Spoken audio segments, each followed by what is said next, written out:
Kailangan na raw linisin ang Kamara na ngayon nababalot ng kontrobersya dahil sa flood control scandal. Kaya ang House shake-up hindi na raw bagong usapin. Ang detalye sa Agenda Weekend Report ni Mavic Trinidad ng Abante. Inamin ni Bacolod City Representative Albi Benitez na magkakaroon ng mga pagbabago sa Kamara sa mga susunod na araw. Pero hindi raw ito tungkol sa House Speakership. Gaya ni Pangulong Marcos, posibleng magkaroon ng shake-up sa mga lider na nakapaligid kay House Speaker Bogie D. Remember, ang napalitan pa lang is the former speaker.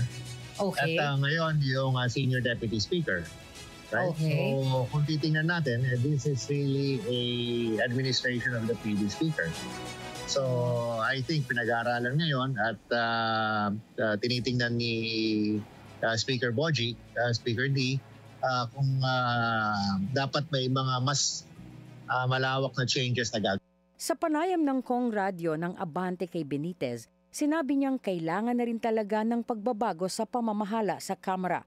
Karamihan daw kasi sa mga kongresistang nasa posisyon hanggang ngayon ay mga kongresistang pinagmulan ng issue ng anomalya sa flood control scandal.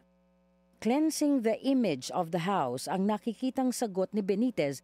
So, paano po na natin masisimulan na pagbago ang imahe ng House? Kung yung mga nakaupo, pareho rin yung mga gumawa nung dating kalokohan o dating mga kabasbalan, yung mga hindi po natin na pinag-uusapan natin ngayon.